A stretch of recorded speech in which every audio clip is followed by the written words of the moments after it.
வாழ்க வளமுடன். ஓம் ஸ்ரீ சாய்ராம். அனைத்தும் இறையே, அனைத்தும் இறைக்கே.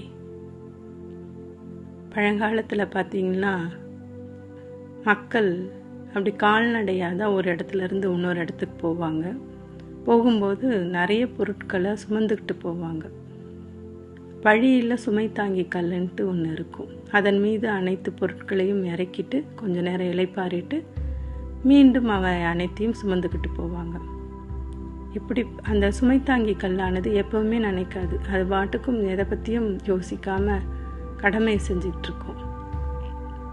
இப்படிப்பட்ட தெய்வீக சுமை தாங்கிகளாக இருப்பவர்கள் தான் நமது குரு மகான்களும் யோகிகளும் ஞானிகளும் சித்தர் பெருமக்களும் அவதார புருஷர்களும்.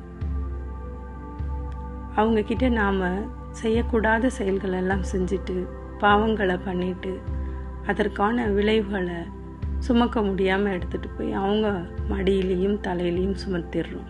மகான்கள் கிட்ட அனைத்தையும் கொடுத்துட்டு வந்துடுறோம். இதுபோல் நிறைய மக்கள், அனைத்து மக்களும் இதை தான் செஞ்சிட்ருக்காங்க. அத்தனை சுமைகளை அவங்க மேலே சுமத்திடுறோம். இவை அனைத்தையும் அவங்க வாங்கிக்கிட்டு சந்தோஷமாக எடுத்துக்கிட்டு அவங்க நமக்கு கொடுக்க நினைப்பது அருளையும் அறிவையும். ஆனால் நாம் என்ன கேட்குறோம் அவங்கக்கிட்ட? எனக்கு பொருளை கொடு, புகழை கொடு, உடல் நலத்தை கொடு, நட்பு நலத்தை கொடு அப்படின்ட்டு பல விஷயங்கள் நாம் விரும்பி கேட்டுட்ருக்குறோம். நமக்கு பிடிச்சதை கேட்டுட்ருக்குறோம்.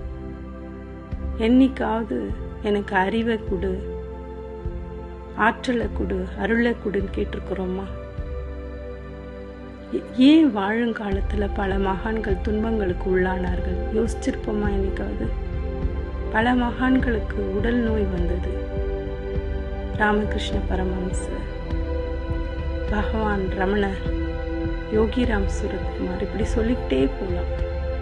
இயேசு பிரானின் துன்பத்திற்கெல்லாம் யார் காரணம்? சகோதர சகோதரிகளே, சிந்தியுங்கள். மகான்கள் கிட்ட அருளை பெறுங்கள், அறிவை பெறுங்கள். நன்றி. வாழ்க வளமுடன். ஓம் ஸ்ரீ சாய்ராம்.